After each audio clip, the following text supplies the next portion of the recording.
Yeah, welcome to the Gleam fishing channel.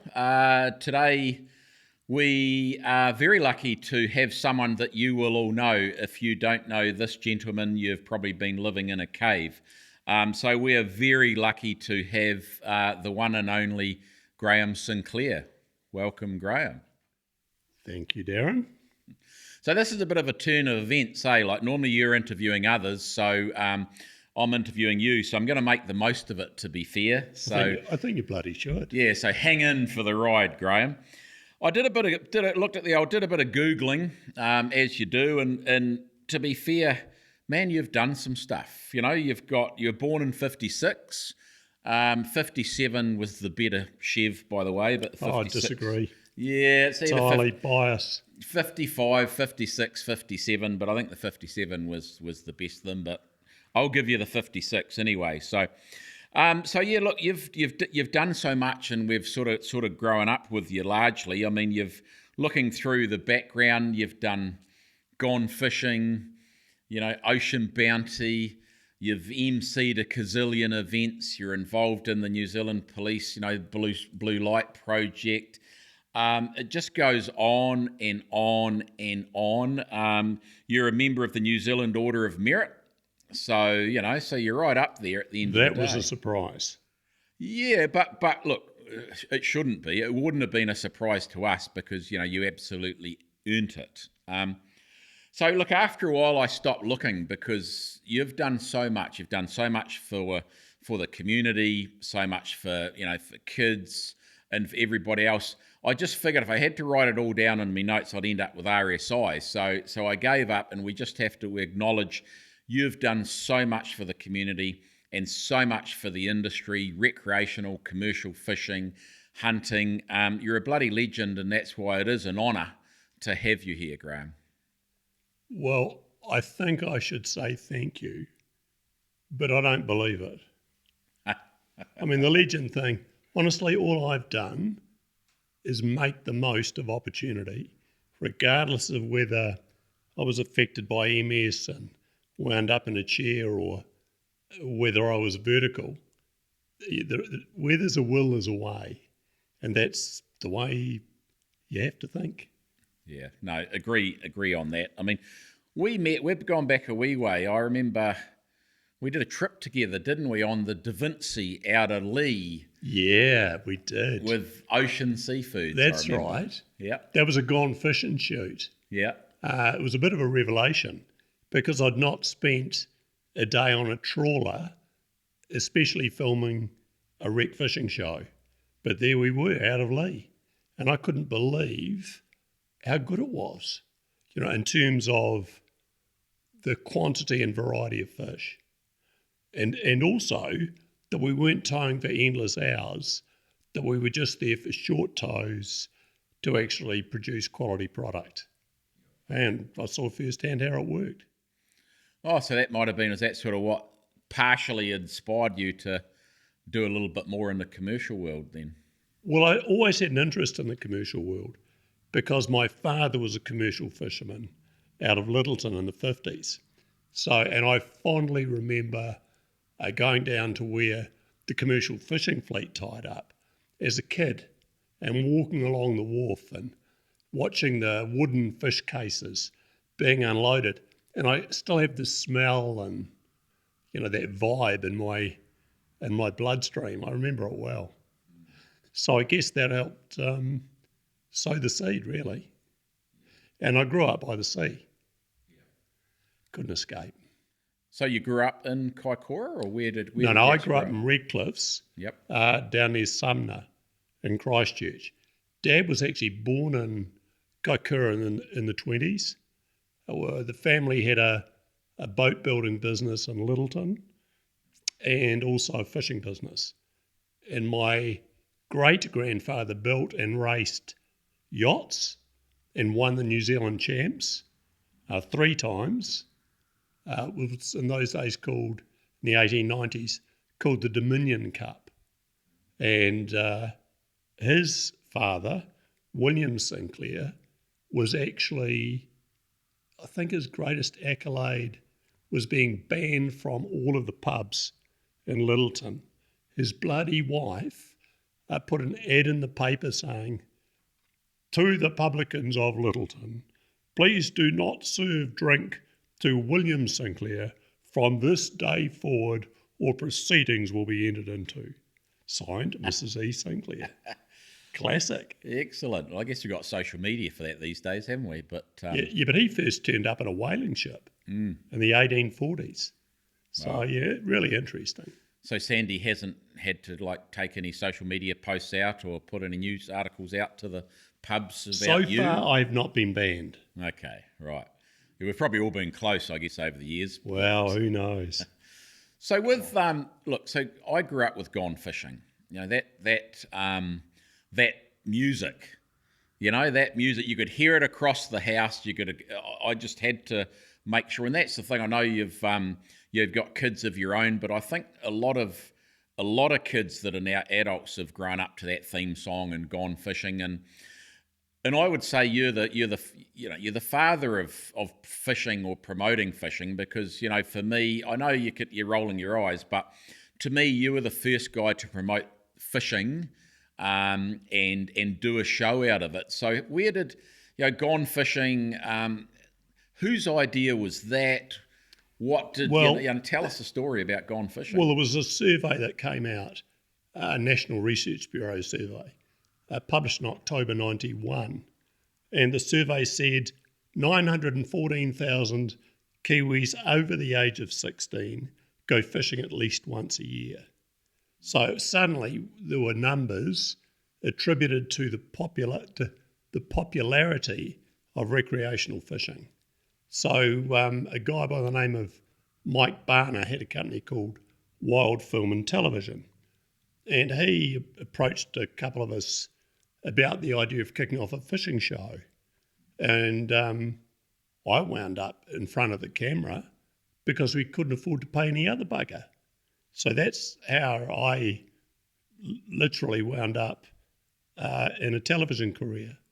And then the executive producer, a guy, Larry Keating, said to me one day, "Look, mate, when you look at the camera, just imagine you're talking to a friend." Well, from that day on, it was bloody easy, because when I spoke to the camera, I just thought I was talking to a mate.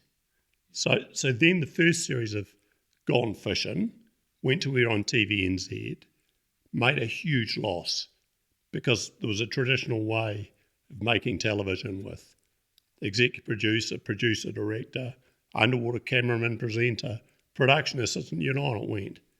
And there was no budget for that. So I took over in year 2, took over the debt, and became executive producer, director, underwater cameraman and presenter. So with those roles taken care of, there was then, camera and sound, and we could fit in a small boat or in a bloody helicopter, and we were nimble and could make good, convenient TV. So from that day on, here we are 35 years later. Rest is history, isn't it? Without a doubt. So it worked. Yeah, and that's probably good advice. I know a lot of people freak out about a camera. We sort of find that on the podcast a bit too. You put a camera or mic in front of them, and it's like people tense up a bit and get sort of their words get a bit blurred in bits and pieces. But you're right, it's just having a conversation. Yeah, it is. Sometimes I find a useful thing is to actually make a mistake early. So if you're interviewing someone, cock it up, and then they see that you're fallible and that it's okay to make a mistake, and away you go. Yeah, well, I'm pretty good at mistakes. I mean, I'll make a few all the way through, so that's not we won't go there, though. I think we've all made some mistakes over the time, haven't we, really? So with, so you've done Gone Fishing. It's still there. It's really, it's culturally important to New Zealand, I believe. Well, I think it was culturally important to have a bit of fun. So early on, so about series 2 or 3, a chap from Nelson here by the name of Darryl Crimp got in touch, said, "Listen, mate, Tony Entwistle, who had the local hunting and fishing store, and I got together," he said, "and we made out on a radio show that you could catch whitebait by longlining." I think I long lining for remember whitebait. that. And he said, Yes. honestly, we're getting people coming into the store asking about long lining for whitebait. And he said, if we can fool people in bloody Nelson, imagine what we can do to people in Auckland. Why don't you film a show about long lining for whitebait? Well, we bloody did. And it's a classic. I've seen it. Yep. Where did you actually film that? That was down That the was Cascade on the or Nile Haast or River, something. Yeah. south of Westport. Yep. Wow. Bloody good fun. Yeah. And I mean, that's the thing, fishermen are a unique breed. Most of them have a great sense of humour. And Crimpy's a classic. He's a real local legend, I think, in many ways. Yeah, definitely. He's been around a while and done a lot of hunting and all around the place. I see some of his Facebook posts. He's always off around the world doing a bit of hunting. Yeah, he's currently in Africa. Oh, there you go. Yep. I think he thinks he's probably Ernest Hemingway reincarnated or something. Yeah. I'm quite sure. Yeah, we've all got a bit of that, I guess. So with the what do you reckon is your most favourite series with the likes of Gone Fishing? What was did you have a favourite trip, a favourite place? Okay. Believe it or not, well, I've always had a love affair with Fiordland. Yeah. Throughout my life, hunting, diving, fishing Fiordland. Absolutely visually, mind-blowingly spectacular, a wonderful privilege. And in fact, all of Gone Fishing's a privilege. But I fondly remember a trip to the Northern Territory. Because in the bloody Northern Territory of Australia, you have these big bitey things called crocodiles. Yep. And I remember 2 instances where they tried to feed me to the bloody crocs. And I acquired this nickname. Was that just post paying your life insurance or something? Just some context. Sandy, I think, had lifted the payment slightly. Right. Okay. Yes, before we went. Yeah. Got to watch for that. Well, the first one, we bloody, it was 2 separate trips. The first was to a place called Arnhem Barramundi Nature Lodge. And we went to this, it was the dry. In the Northern Territory, you have the build-up, the wet, the runoff, and the dry season. So 4 seasons, but greatly influenced by the amount of water. So the dry, you wind up with river courses that are basically empty except for billabongs, like mini lakes. So we went to fish this billabong, and they lift me down the bank, they put me next to the billabong, and I say to the guide, mate, are there any crocs in here?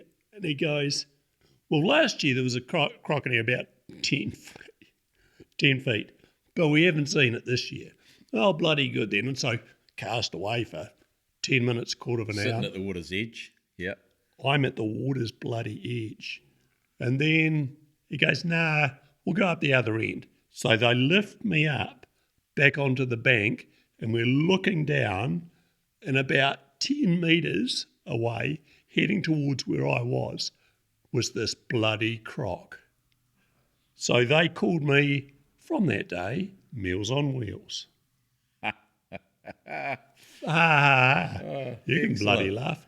The second one, though, was worse, and that was with Sandy in the boat. So we were at a place called... So that was just you better should figure out when these life insurance policies are due and not travel, I would have thought. Yeah, no, it's cunning plan. Yeah. But sorry to talk about Oz, but it's the place I've felt most likely to be consumed. So we're fishing under a waterfall for barramundi. Yeah. And there's a croc that appears across the pool under the waterfall. Bloody big croc too. And he starts kind of looking at us. And the guides got out of the boat and stepped up into an escarpment. Bruce, the cameraman's in the boat filming me. Sandy's in the boat trying to catch a fish. So she casts out, and her lure absolutely bounces off the skull of this freaking croc right between the eyes, like clunk. It goes clunk, and you hear the audible clunk, And the croc goes, dum, dum, dum, dum, dum. And these guys jump out of the bloody boat. So Meals on Wheels is left once again as croc fodder. Yeah. Wow, You don't forget that shit. Yeah, I'm glad we've got nothing like that here, eh? Yeah, dead right, mate. At the end of the day, I mean, Aussie's a wonderful place, but too many bitey and eaty things over there with tangs with teeth or fangs, isn't it? Really. So with you, we mentioned earlier. So obviously, you've been in the water your whole life. You've been all around the place, and your health has obviously been something that has been given you grief, I guess, over the last few years. I mean, what do you want to share about that? Yeah, well, 5 minutes on that, if you don't mind. Absolutely. So 5 minutes ago, 5 years in to filming Gone Fishing, I was diagnosed with multiple sclerosis. And I wouldn't wish it on anyone, really. It's a sort of disease that every year takes another nibble, just takes away one of your capabilities. So I guess in a year or two, I wound up in the chair, and you don't get much encouragement. Everyone goes, oh, you're going to have to give up. Life's over. This is going to happen. That's going to happen. Oh, bullshit. You deal with the cards you're dealt. That's it. And there's no point in complaining. But the big thing is, I think, teamwork is dream work. And about that time, I met Sandy. And honestly, without her, I would not be where I am today. Absolutely, without doubt. And then also, I've got Mel shooting camera. We've been together for about 10 years. I've got Ryan and Alice McRae, our editing team. And, we just have this great group of people that don't just collect a check, that actually firmly believe in what we do and just provide me with endless support. Yeah. That's special. What more could you require? And I guess that's probably largely with the illness, that's one of the benefits, isn't it? Well, I keep saying to Sandy and my kids, when I've got all of you together in one place, my life is complete. That's the way I feel. Great. No, that's great advice, isn't it, really? And it's not, quite often it's not until something happens we appreciate our families and what we've actually got. We get tied up with work and, busyness. And then, as I said once before, no one looks back in their life and sort of wishes they worked harder, eh? It's always about time with family. Yeah, but I'm a bit of a charlatan. I'm a bit of a cheat because everyone goes, oh, you're a great fisherman. Well, to be honest, I've never purported to be a great fisherman. I've never said I'm a great fisherman. I love fishing for sure, but all I do is facilitate. So I go out and I meet great people who are extremely good at what they do. It's the way I've always done it. So I try not to make too many stories about me. I like to make them about the wonderful talent that this country is literally full of. And I've just, as I said earlier, been blessed with that. I've met great people who have become lifelong friends and been welcomed into situations, more particularly recently with Ocean Bounty, that require a bit of trust, and people trust me. They trust that I'm not there to fit them. They trust that I'm there to tell the story as I see it, the way I see it, and the truth. Yep. And you do a bloody good job of it. So, I mean, your team does, not forgetting the team. Dead right. But I use that word, eh? But no, absolutely. So with Ocean Bounty, you touched on Ocean Bounty, and again, that's one of the shows that I can't not watch. Whether it's convenient or not. I've got to figure out how to record these things because sometimes they're not at the best time, as any show is. But I love it, and obviously I'm passionate about the commercial fishing industry, being in it forever, and it's good to see it through fresh eyes. Like I'm biased, obviously, and it's good to see it from fresh eyes. But So I understand, like when you first started the ocean bounty thing, and I assume you did the gone fishing forever and a day. That's amazing. 27 years. 27 years, which is a long time. And then you got into the ocean bounty series. So I understand you got a bit of jip and a bit of grief. And that was actually quite funny. Yeah, what was that about? Well, people said, "Oh, you've sold your soul." One guy sent me this bloody email. "You've sold your soul to the commercial fishing industry." But instead of spelling soul S-O-U-L, he spelt it S-O-L-E, like flatfish. So I said, yes, and I've sold my flounder and my snapper as well.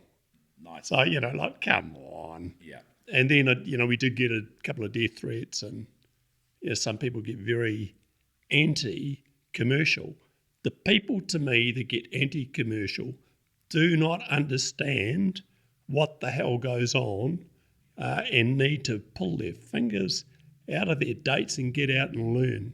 If we are to manage fisheries to best effect, commercial, rec, iwi, NGOs, anyone with a real interest in the ocean and a slice of the pie needs to sit round the same bloody table and maybe complain a bit, maybe get to understand each other, but sit round the same table. There is only one pie, and we've got to slice it up so that sustainability means we keep enough of each species in the ocean every year to ensure that they not only survive, but bloody well thrive. That's it. Here. No, I agree 100%. And I guess I love rec fishing as well, right? Obviously, I've commercial fished for ages, but nothing like catching a rig off the beach down the Kaikoura way. That's sort of my thing at the moment. Won't tell people what I use for bait because they'll be upset, but it's a very expensive luxury item that works very well. Yeah. Pretty much.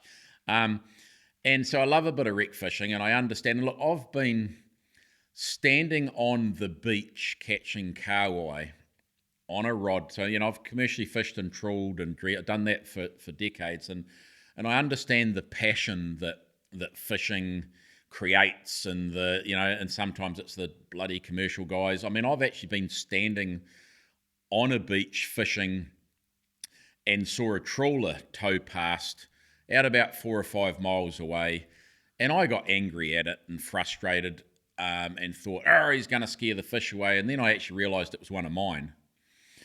So I get it, right? I get the emotion where you think they're taking the fish away, but it's just... But they're on quota. Absolutely every quoted. year, Yep. You can only take your quota. Yep. You can't exceed it. Yep. When you've caught your quota, you've got to stop. Correct. Whether you're commercial or recreational, and a quota, no matter what, I guess people think the quota management system, with its weaknesses, has made a profound positive impact on fish stocks. And I guess that sitting around the table thing again at the moment, I think there's collaboration. Collaboration is the key. And I think there's two for the recreational, fishermen or fishers that are watching this. I guess spending a lifetime in a commercial fishery, yes, pre-quota system, we've been involved in fisheries that we overfished, and we paid the price. Now, those stocks have been well managed and they're back now. For example, pair trawling for snapper in the 70s in Tasman Bay, we had an adverse impact, but they're now good as they've ever been. The two things that we all need to unite on at the moment, I think, to ensure we've got fish stocks for the future, one is silt runoff that's impacting our beds. Absolutely dramatic. And the other is reporting. We have to get, you said earlier that there's 900,000 recreational fishermen that go fishing and they're not reporting their catch. We know there's more snapper caught in the Hauraki Gulf now by recreational fishermen than commercial. But Darren, there are two things at play. Yeah. When you've got fisheries management as part of a political entity, which we do with successive governments, effectively you've got political sustainability. Now, we're interested in physical sustainability of stocks, keeping enough of each species in the ocean each year, etc. But political sustainability's a funny, fickle being because it's based on votes. And political parties will change their view of management of the fisheries by virtue of votes. Correct. Shouldn't be that way. No. We should do what's best for the ocean and the fisheries independently. Yep. And it shouldn't be changed by government. No, I definitely agree. And we can't manage what we're not measuring, right? So if we're not recording, thousands of tons of fish that are taken every year recreationally, we can't manage it. It's as though recreational anglers, of which I've always been one, seem to think there's something sinister about it. It's not. It's about ensuring we have an interest in a future that is able to be managed efficiently and effectively, so that our kids and our grandkids inherit something worthwhile. Yeah, definitely.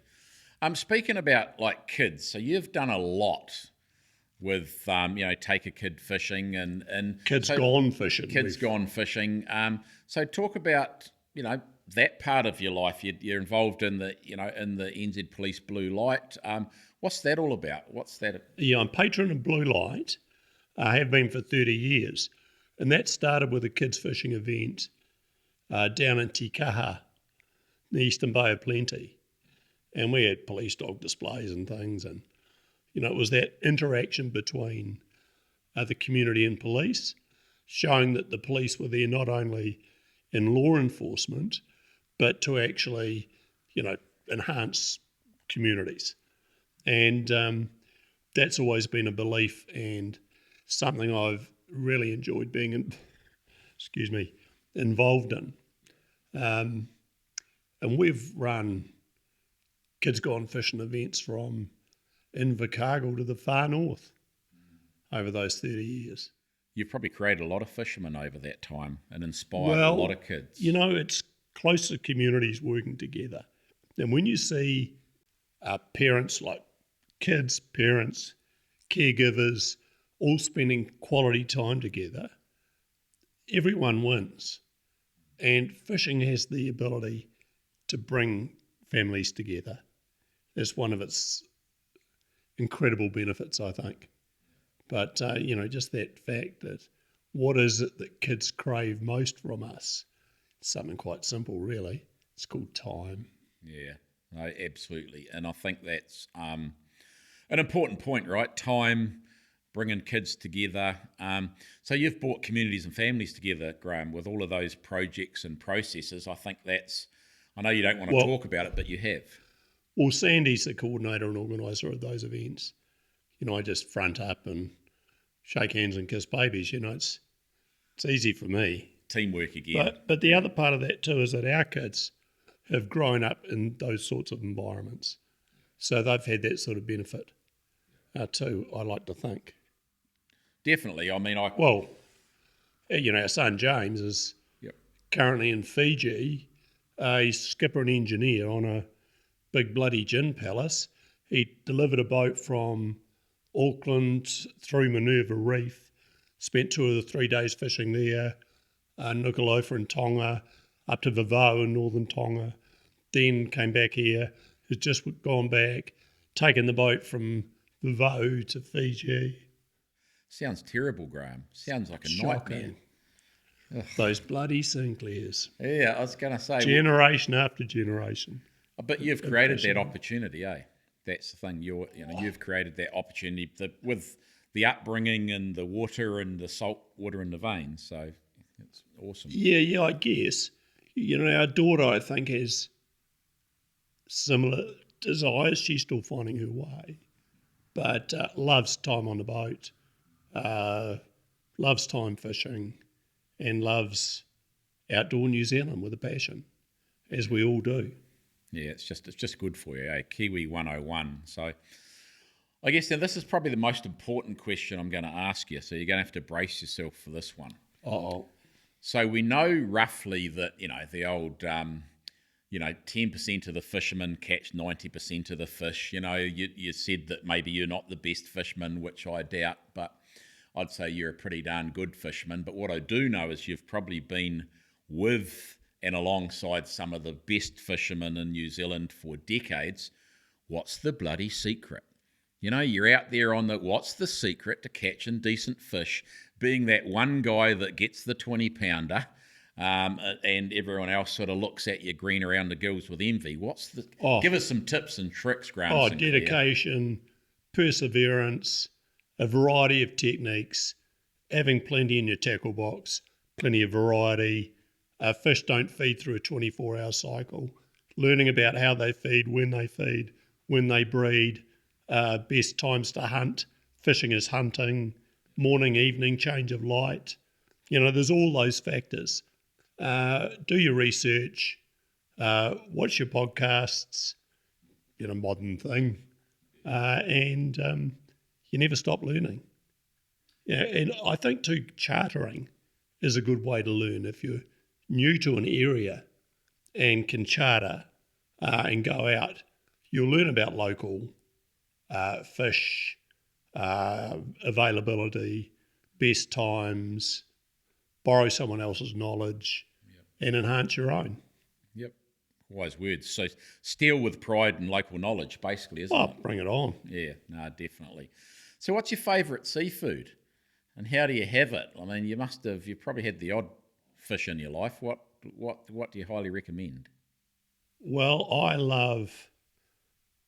grew up in the south, so I love blue cod. I love blue cod. From cold water in particular. I enjoy snapper, love teriyaki, love John Dory, love gurnard. We order fish and chips. If they've got gurnard as the fish, I'm in, love it.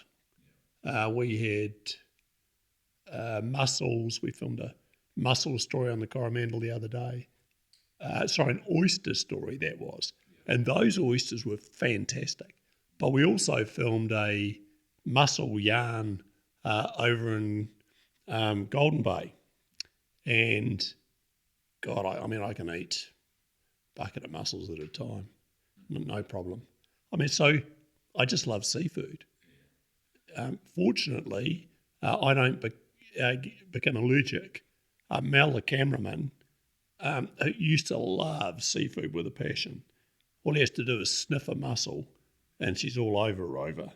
So he's now allergic to most fish. Yeah, it's funny. Funny how that works. Well, it's more for you, really. Yeah, well, that's what I think. Sort of a win-win situation. That's what I think. Yeah, no, absolutely. Thank you for pointing that out. Yeah, no. I mean, there's winners and losers. I don't want to in every sound aspect. selfish, but yeah. More the merrier. So, well, what next, Graeme? What's happening? Tell us about? You've got Ocean Bounty happening. What are you up to at the moment? You and Mel and Sandy and the team.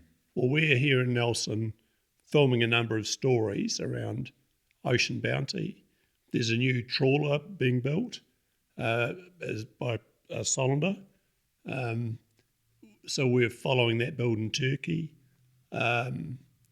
Finishing off our oyster story with Spat and how it's developed, grown, morphed into something pretty special. It just goes on. We've got lots of stuff we're doing.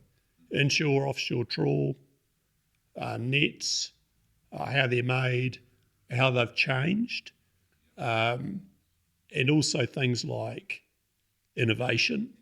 We've had the advent of social media, and we don't make the best use of it. We've also now got a thing called AI popping up. We've got opportunities in those areas that we're exploring.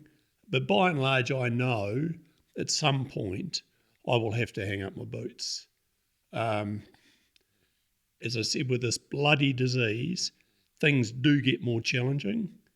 And at some point, I will be forced against my will, maybe to stop. But in the interim, I would love to find someone really who can do this sort of stuff, who has the passion and the desire to actually continue to tell stories about our wonderful seafood industry. Because I think the people in it are often underestimated. I think the industry itself is misunderstood, and I think that's wrong.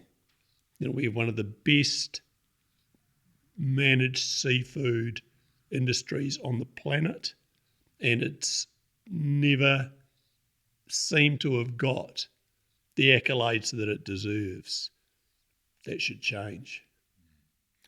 Wise words, absolutely. No, I agree 100% on that. And look, I hope it's a long time before you hang up your boots, but I guess the good thing about the filming and what we're doing, it's a little bit like the podcast that obviously we're doing now, is our story and our legacy will be around for a long time. A lot of this, a lot of the interesting stories that I'm getting and people I'm interviewing, they really get a kick out of looking back and reminiscing. Wow. Interesting. I wound up in hospital. I had 5 operations, I think, over about 18 months. And I'm lying there at times in the middle of the bloody night, and I'm reflecting on what I've done and going, my God, what a life well lived. The people I've met, the things we've done, the wonderful people that surround me, wow, how blessed am I? Absolutely agree. And it's good to think like that. And I guess for our viewers to take time, while they've got it, to reflect and I guess thank the people around them. And think about, largely not what we could have done, but what we have done, because, as with myself, it's been a pretty full life, and, long may it continue. But there's got to be, as I said, there's young blood coming through, and that's really good. And largely, I want to be the old dusty guy in the corner that they just blow the dust off every now and then when they want to know about the 1970s or the 80s or the 90s. I can give them back in my day, young fella, I'm going to be that guy, I think. But it's really amusing when you've got quite a vast library of film and footage to reflect back on, because you can drag all that stuff up and have a look. It's a great reminder. Really is, yeah. And we've screened around the world, all over Europe, the States, Canada, Aussie, Russia, Baltic states, Europe, all over. Yep. Most importantly here in New Zealand, though, eh? This is it. Where else would you want to be? Yep. Nowhere else, to be fair. We're getting close to winding up. Anything else? Any last messages? Anything from Graeme Sinclair that you want our people to know about you or the industry? Any last words or words of wisdom from Graeme? I just think I'm a very passionate Kiwi. I don't think that what I do makes me any better than anyone else. I've always felt that measuring up in this country is as much about contributing as it is receiving. And hopefully I've given a little bit during the journey. And I love this place with a passion. Being a Kiwi to me is everything. And I don't think that we're always as united as we could be. And I would love to see that change back. I'd love to see us all paddling the same waka, singing off the same song sheet. I'm not saying being Maori is not special. Sure is. But it doesn't mean that I'm not special. Being a Kiwi is special. We are privileged. And we should acknowledge that. A bit of national pride goes a long way. You see it with other countries. Aussie's pretty good at it. Maybe we can get better. Yeah. No, wise words. I support that, because we're all Kiwis. We're all in this one place. It's the only place we've got, and we need to make the most of it. And to do that, we've got to do it together, because together's the only way, really. Too bloody right. Well, thanks for that, Graeme. Thank you very much. And I wish you well with your upcoming Ocean Bounty series. And thank you, Darren. Have a good one. Thank you very much. If you enjoyed that, viewers, then please subscribe to the Gleam Fishing channel, and we'll see you shortly. Thanks.